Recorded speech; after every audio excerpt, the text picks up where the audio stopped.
એટલે ગિરિરાજજીથી બહુ બચતા રહેવું. ગિરિરાજજીને ઘણા લોકો યાત્રામાં ખિસ્સામાં મૂકે. હમણાં જ હું ગયેલો તો મારો એક સેવક ખિસ્સામાં લઈને બેઠેલો, ત્યારે પેલા વ્રજવાસીએ કીધું કે જો આપકો આ સેવક છે ને ખિસ્સામાં ગિરિરાજજી મૂક્યા. મેં ભાઈ કાઢ ભાઈ ઉપદ્રવ થશે. આજ્ઞા સિવાય ગિરિરાજજીને લેવાય નહીં. અને ગિરિરાજજી તાત્કાલિક પરચો આપે. અમુક પ્રકારના પવિત્રતા જો ઘરમાં ન હોય, મેન્સિસ ધર્મ પડાતો ન હોય, સૂતક વગેરે પાળતા ન હો, પિંડુ વગેરે પાળતા ન હો, તો મહેરબાની કરીને ગિરિરાજજીને પધરાવશો નહીં. કારણ કે સાક્ષાત શ્રીનાથજીનું આધિદૈવિક સ્વરૂપ છે. ગિરિરાજજીને તો પુષ્ટાવાની પણ જરૂર નથી, સ્વયં પુષ્ટ છે.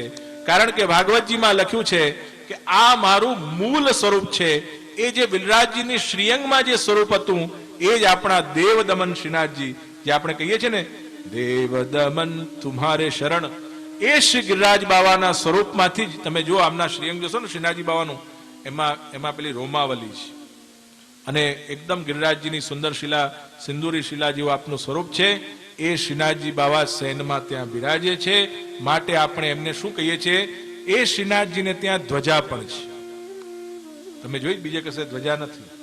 તો જે દેવ છે એને ત્યાં જ ધ્વજા હોય. એવા શ્રીનાથજી બાવાને આપણે દંડવત પ્રણામ કરીએ.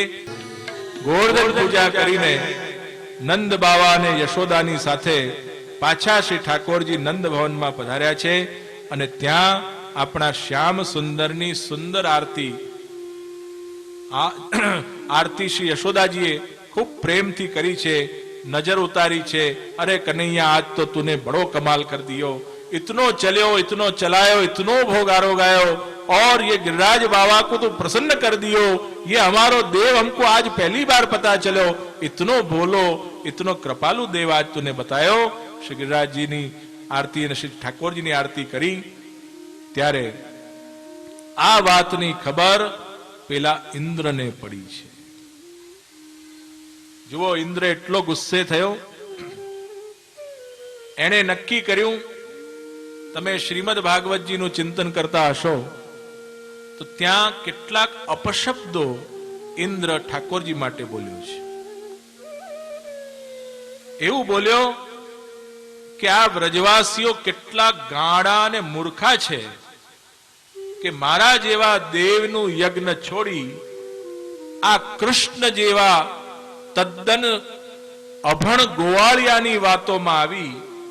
જે આ વ્રજવાસીઓએ દુષ્કૃત્ય કર્યું છે, હવે હું એને ચોક્કસ સજા આપીશ. ત્યાં આપણા શ્યામ સુંદર માટે ઇન્દ્ર બોલી ઉઠ્યો છે કે આ કૃષ્ણ કેવો છે? આ નાદાન છે, બાલિશ છે, વધારે પડતું બોલનારો છે, અણસમજ છે, અજ્ઞાની છે. જેમ પોતે તો કાળનો કોળિયો બન્યો છે એમ બ્રજવાસીને પણ કાળિયો કોળિયો બનાવવાનો છે. આવા અપશબ્દો ઇન્દ્ર બોલ્યો છે.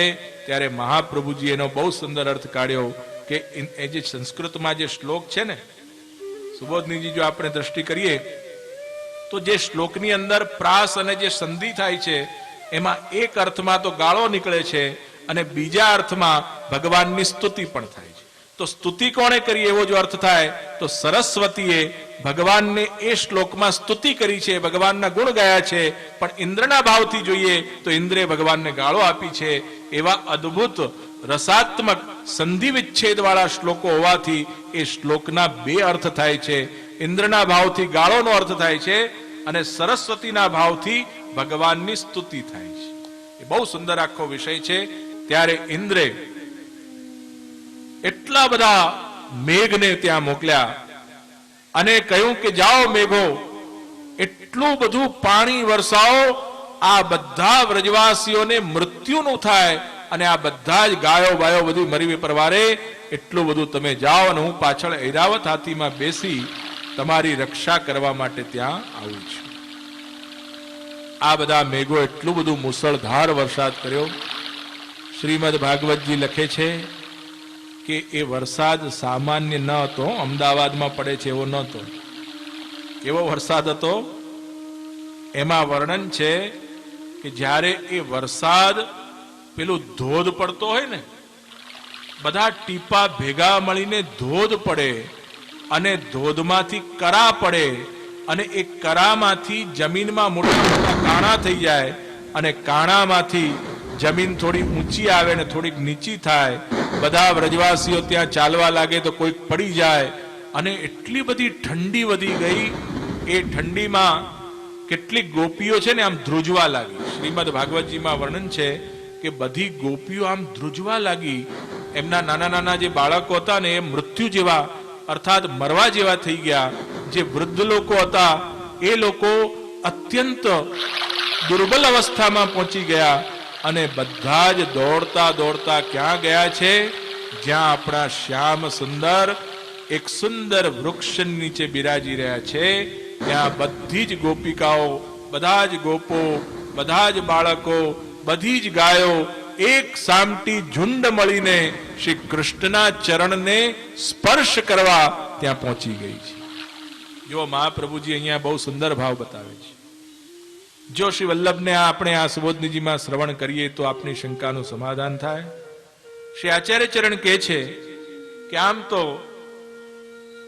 જો ભક્ત હોય તો એને આટલા બધા મુસળધાર વરસાદમાં કૃષ્ણની ચિંતા થવી જોઈએ ને કે આ કનૈયાનું શું થશે.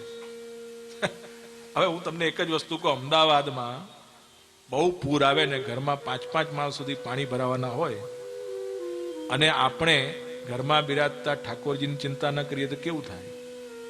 સમજ આવી? પરંતુ ત્યાં આચાર્ય ચરણ લખે છે કે જુઓ, હજી આ લોકો જે કેટલાક લોકો હતા ને એ અન્યાશ્રય ન થાય એમનો ખ્યાલ આવ્યો અને ઇન્દ્રમાંથી હજી હમણાં તો પાછા આવ્યા છે. અન્ય દેવમાં એમની આસક્તિ ન થાય.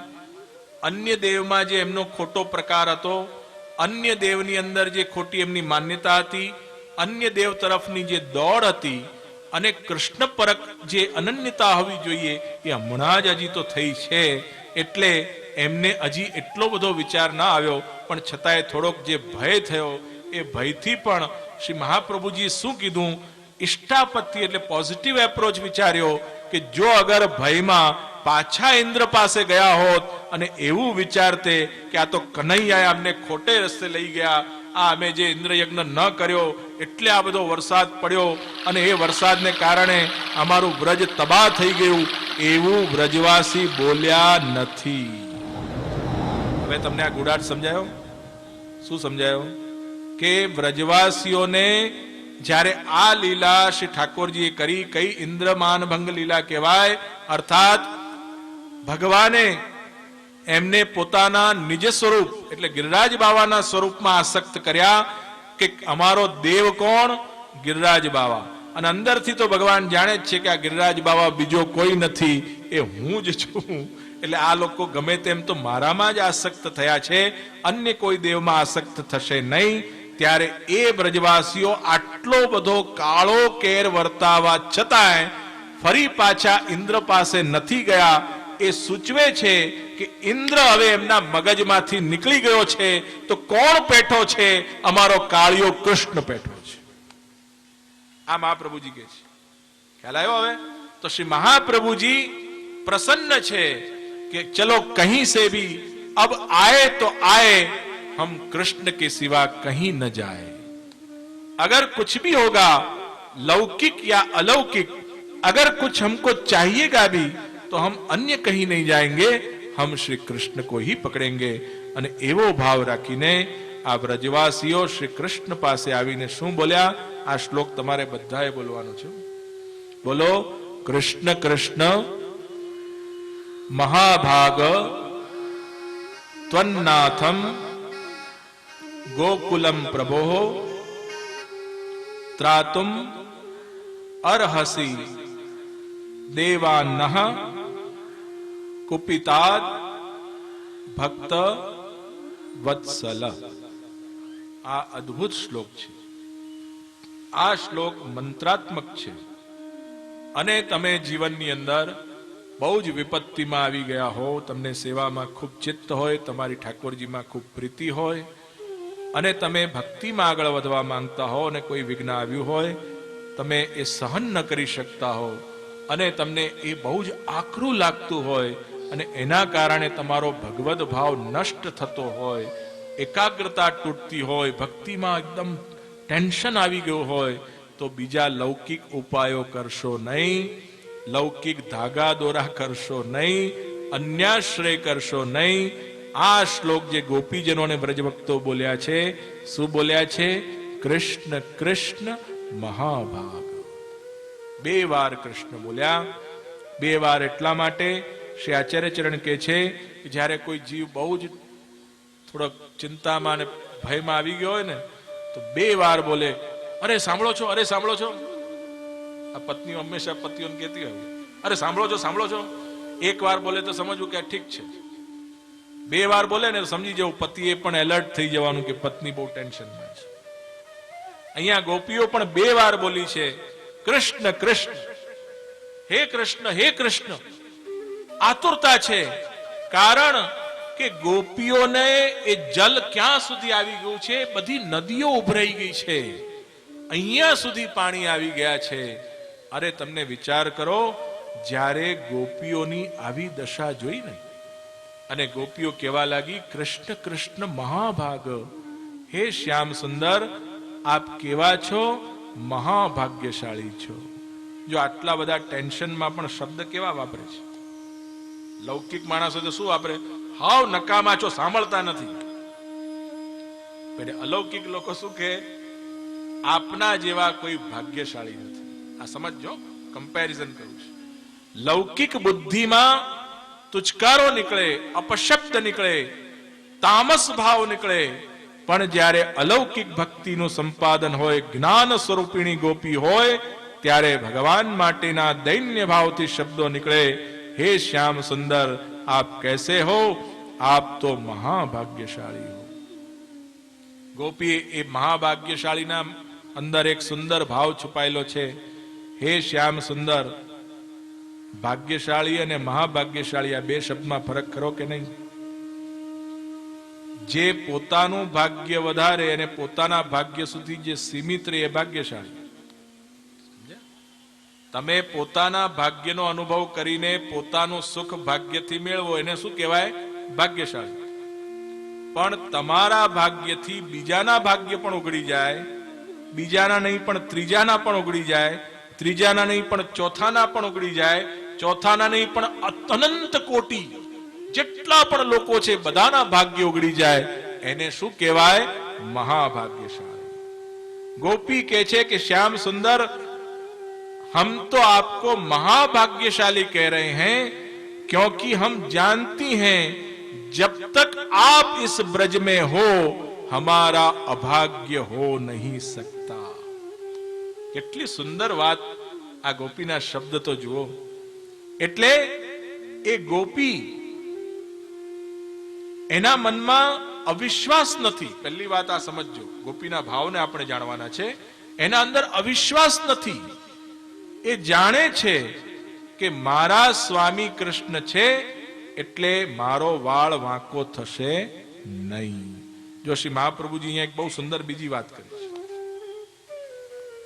કે જો ગોપીના અંદર વિશ્વાસ હોય તો પછી ગોપી કૃષ્ણ પાસે ગઈ જ કેમ?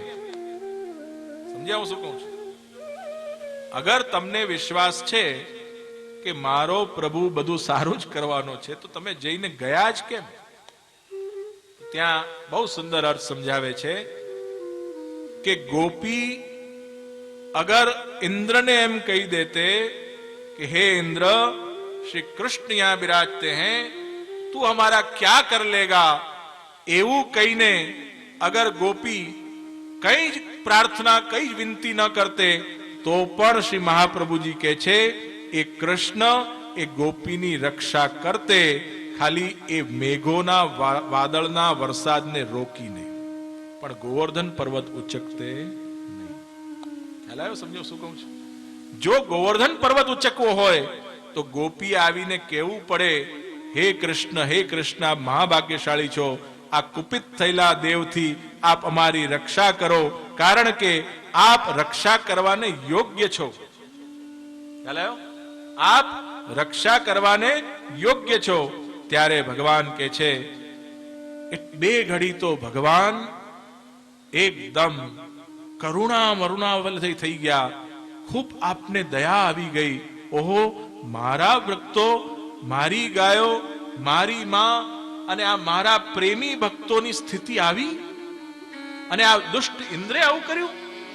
ભગવાને વિચાર કર્યો, હોય ન હોય, મેં જે ઇન્દ્રનો વિરોધ કરાવ્યો અને એના માનનું મર્દન કર્યું છે, એટલા માટે જ આ ઇન્દ્ર અહીંયા મુસળધાર વરસાદ કરી રહ્યો છે. બે ક્ષણમાં ભગવાને વિચાર કર્યો કે હું મારી યોગ માયા દ્વારા આ બ્રજવાસીઓનું દુઃખને દૂર કરીશ. વ્રતમ મે આહિતઃ. ભગવાન કે છે આ બધા મારા હતા, મારા છે અને મારા રહેશે. કારણ કે પૂતના આવી, બકાસુર આવ્યો, અઘાસુર આવ્યો, તૃણાવર્ત આવ્યો, ત્યારે પણ મેં એમને છોડ્યા નથી, તો શું હમણાં છોડી દઈશ? ઇતિ મે વ્રતાહિતઃ. અહીંયા મહાપ્રભુજી બહુ સુંદર કે છે કે જે જીવનું બ્રહ્મ સંબંધ થાય ને, આ યાદ રાખજો તમારા માટે છે, જે જીવનું બ્રહ્મ સંબંધ થઈ જાય અને એ અનન્ય ભાવથી કૃષ્ણને ભજે અને પ્રીતિવાળો થાય, આમ તેમ ફાંફા ન મારે, તો આપણા શ્યામ સુંદર શ્રીનાથજી બાવાએ પણ મહાપ્રભુજી આગળ વચન આપેલું છે. જેમ તે વખતે વ્રતાહિતઃ, કે જે મારા શરણે છે, જેને મેં મારા બનાવ્યા છે, મન શરણમ મન ગોષ્ઠાહ, ત્યાં મત શબ્દનો પ્રયોગ કર્યો છે. અને જે મારા બની ચૂક્યા છે એને તો હું પક્ષપાતથી, મારા સ્વ આત્મયોગથી એની રક્ષા કરવાનું મેં વ્રત લીધું છે. એને હું કદી પણ બરબાદ થવા દેતો નથી. ભગવાન કહે છે મેં વ્રત આહિત, મેં પ્રતિજ્ઞા લીધી છે. તો અહીંયા પણ પુષ્ટિજીવો માટે પણ શ્રીનાથજી બાબાએ 500 વર્ષ પહેલા પ્રતિજ્ઞા લીધી છે કે હે શ્રી વલ્લભાચાર્ય, આ બ્રહ્મ સંબંધ દીક્ષા આપ જેને આપશો, પછી જો એ મારો અનન્ય ભાવથી मेरा बनकर मुझको भजेगा और जहां मैं आकर उधर उधर देखा, बस तू ही आया नजर जिधर को देखा, जब से बसा है तू नजरों में मेरी, जिधर को देखा उधर तू ही तू है. શું કહે છે? જ્યાં પણ દ્રષ્ટિ કરું છું ત્યાં કૃષ્ણ સિવાય કોઈ દેખાતું નથી. અગર કોઈ મંદિરમાં જાઉં ને, રિસ્પેક્ટ આપું બધાને, પણ બધા દેવમાં મને ભગવાન જ દેખાય. એવી એક અનન્ય ભાવ, એક પ્રીતિ, જેને આપણે લવ કહીએ, સુપ્રીમ લવ ટુવર્ડ્સ કૃષ્ણ, ડિવાઇન લવ ટુવર્ડ્સ કૃષ્ણ. અને એક લવ, એકેન વિજ્ઞાતેન સર્વમ વિજ્ઞાતમ ભવતી, એકને જાણવાથી બધું જણાઈ જાય. એમ અનન્ય ભાવથી અનન્યાશ ચિંતયંતો મામ યે જના પર્યુપાસતે. ભગવાન ગીતામાં કહે છે, જે મને અનન્ય ભાવથી ભજે છે, હું પણ એને ભજવા લાગુ છું. શું કહે છે? યે યથા મામ પ્રપદ્યન્તે તાંસ્તથૈવ ભજામ્યહમ. જે મને ભજે છે હું પણ એને ભજું છું. આવા ભગવાન છે ભાઈ, તો કૃપા કરનારા છે.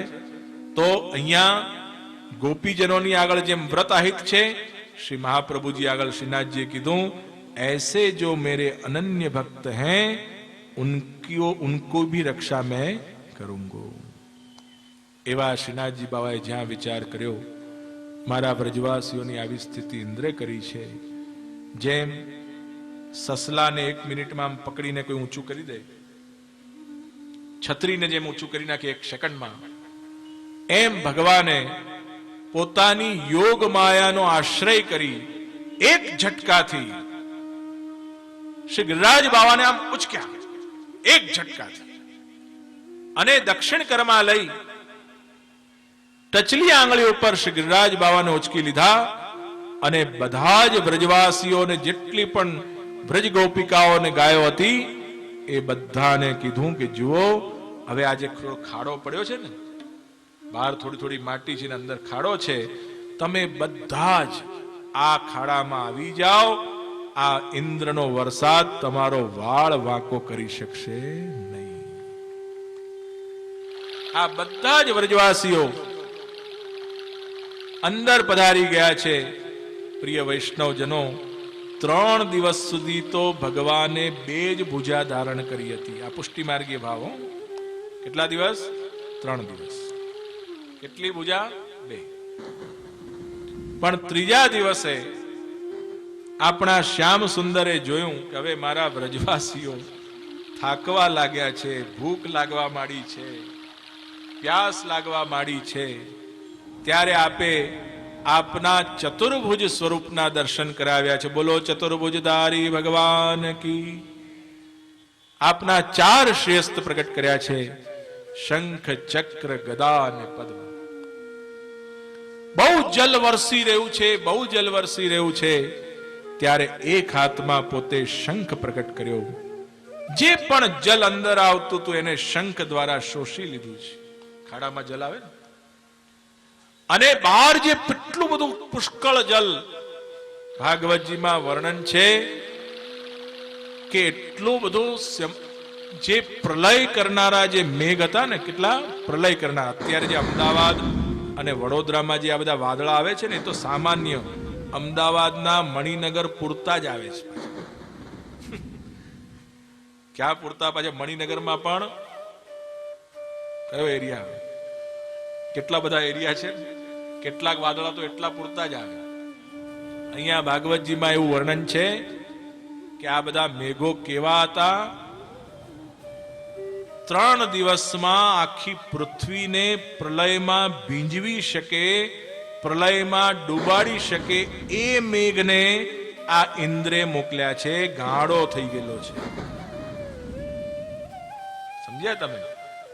જ્યાં જરૂર નથી પ્રલય કરવાની, આ બિચારા ભોળા વ્રજવાસીઓ છે, ત્યાં આટલો બધો ક્રોધ કરીને ઇન્દ્રે જે દુષ્ટતા કરી છે, ભગવાનને થયું કે ઇન્દ્રને મારી નાખવો જોઈએ, પરંતુ ભગવાને વિચાર કર્યો કે જો એને મૃત્યુદંડ દઈશ તો એનો અધિકાર છે, કારણ કે મેઘ વરસાવવાનો અધિકાર એનો જ છે. અધિકારમાં ને સત્તામાં ને સંપત્તિમાં એને જે ખોટું કામ કર્યું છે, એનો જે દોષ છે, એ દોષ દૂર કરવો જોઈએ, એને મારવો ન જોઈએ, કારણ કે અધિકાર તો મેં જ આપેલો છે. તમે સમજ્યા કે નહીં? અધિકાર તો ભગવાને આપેલો છે, એટલે એને મૃત્યુ આપીએ તો એનો વધારે પડતો દોષ થાય, પણ એના દોષને દૂર કરવો જોઈએ. અને એમ વિચારી ભગવાને એને વરસાદ વરસાવા દીધો.